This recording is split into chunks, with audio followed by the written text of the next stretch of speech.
চুলের হাজারো ধরনের সমস্যার সমাধান একটাই, তা হলো কারি পাতা। আমার চ্যানেলের প্রত্যেকটা সাবস্ক্রাইবার ভাই এবং বোনেরা এবং বন্ধুরা প্রত্যেকেই জানতে চেয়েছেন যে কারি পাতা কি, তাই নিয়ে আজকে আলোচনা করব এবং কারি পাতাটা আমি আপনাদেরকে আজকে দেখাবো আর এর ব্যবহারটা কিভাবে করতে হবে তাও কিন্তু বলে দিচ্ছি। কারি পাতা আমাদেরকে আগে চিনতে হবে। কিভাবে চিনবো? এটার উপায় হলো কারি পাতা দেখতে নিম পাতার মতো হলেও নিম পাতার চেতে একটু ছোট এবং অনেক ঘন ঘন। পাতায় এক ধরনের সুবাস তৈরি করা তেলাকৃতির উপাদান থাকায় সেই কারণে পাতা অনেক কুচকুচে এবং ঝাল ঝাল গন্ধযুক্ত। ডালের শীর্ষে সাদা ফুল ফুটে দেখতে অনেকটা নিম ফুলের মতো। কাঁচা অবস্থায় ফলটি সবুজ হলেও পরিপক্ক হলে লাল থেকে কালো হয়ে যায়। এখানে আমি কয়েকটা কাঁচা কারি পাতা সংগ্রহ করেছি শুধু আপনাদের দেখানোর জন্য। কারি পাতা নিয়ে যে ভিডিওটা আমি তৈরি করেছিলাম তা হলো একটা টিপস। ওইটার মধ্যে আমি কোনো রেমেডি দেইনি, শুধু কারি পাতা সম্পর্কে আমি যেসব চুলের জন্য উপকারিতা আছে তাই নিয়ে আলোচনা করেছিলাম। তাই অনেক ভাই এবং আপুরা শুধু একটা কথাই জানতে চায় কমেন্টের মাধ্যমে যে কারি পাতাটা কি। অনেকেই চেনেন না, আবার অনেকেই জানেনও না। এই নামটা হয়তো অনেকেই প্রথমেই শুনেছেন। তাই আজকে এই ভিডিওটা আপনার জন্য খুবই গুরুত্বপূর্ণ হতে চলেছে যারা কারি পাতা চেনেন না এবং জানেন না। তাই ভিডিওটা না কেটে সম্পূর্ণ ভিডিওটা দেখতে থাকুন। যদি এই ভিডিওটা আপনি পুরোটা দেখেন তাহলে বুঝতে পারবেন যে আমাদের চুলের নানান ধরনের সমস্যার সমাধান করতে একাই 100 কারি পাতা।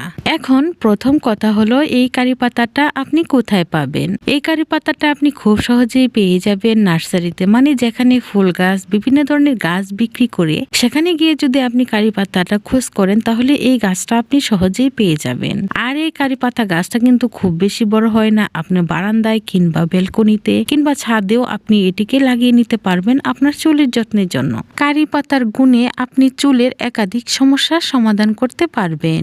চুলের যত্নে কারি পাতার কদর বরাবরই সবচেয়ে বেশি। কারি পাতার মধ্যে এমন অনেক উপাদান রয়েছে যা চুল ও স্কাল্পের যত্ন নেয় এবং এই কারি পাতা আয়ুর্বেদিকেও কিন্তু ব্যবহার করা হয়। চুল লম্বা করার পাশাপাশি চুল পড়া বন্ধ করে এবং খুশকির সমস্যাও সমাধান করে কারি পাতা।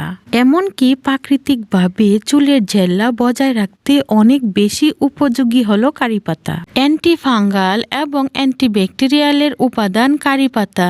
আমি কিন্তু প্রথমেই বলেছিলাম ভিডিওর শুরুতে কয়েকটা কারি পাতা কিন্তু আমি এখানে সংগ্রহ করে নিয়েছি। এই পাতাগুলো বেটে একটা ঘন পেস্ট আমি তৈরি করে নিব। দেখতে পাচ্ছেন পেস্টটা ঠিক দেখতে এমন হয়েছে। আপনি চাইলে এখানে বেশি কারি পাতাও নিতে পারেন আপনার চুলের দৈর্ঘ্য অনুযায়ী। এরপর পেস্টটা তৈরি হয়ে গেলে মাথা স্কাল্পে প্রথমে লাগিয়ে নিয়ে তারপর পুরো চুলেও কিন্তু এটা লাগিয়ে নিয়ে পুরো 30 মিনিট রেখে দিতে হবে চুলটাকে বেঁধে। তারপর 30 মিনিট হয়ে গেলে চুলটা শ্যাম্পু করে ধুয়ে ফেলুন। আপনি চাইলে কারি পাতার সাথে অ্যালোভেরা জেল, টক দই, নারকেল তেল, পেঁয়াজের রস, কালো জিরা, মেথি, অলিভ অয়েল, লবঙ্গের পানি, ভিটামিন ই ক্যাপসুল, আমলকি সহ আরো বিভিন্ন ধরনের প্রাকৃতিক উপাদান আপনি এর সাথে মিশিয়ে নিতে পারবেন। এটা আপনার ইচ্ছা। আমি এখানে বাড়তি কিছু বা অন্য কিছুই নিচ্ছি না, শুধু কারি পাতাটাই ব্যবহার করছি। আশা করছি এতক্ষণে আপনি নিশ্চয়ই বুঝতে পারছেন যে কারি পাতা আমাদের চুলের জন্য কতটা উপকারী, কতটা দরকারি আর 100% কার্যকরী একটি প্রাকৃতিক উপাদান। ফ্রেন্ডস, আজ থেকেই কারি পাতা সংগ্রহ করে রেমেডি তৈরি করে ব্যবহার করা শুরু করে দিন আপনার চুল লম্বা, ঝরঝরে, কালো এবং ঘন করার জন্য।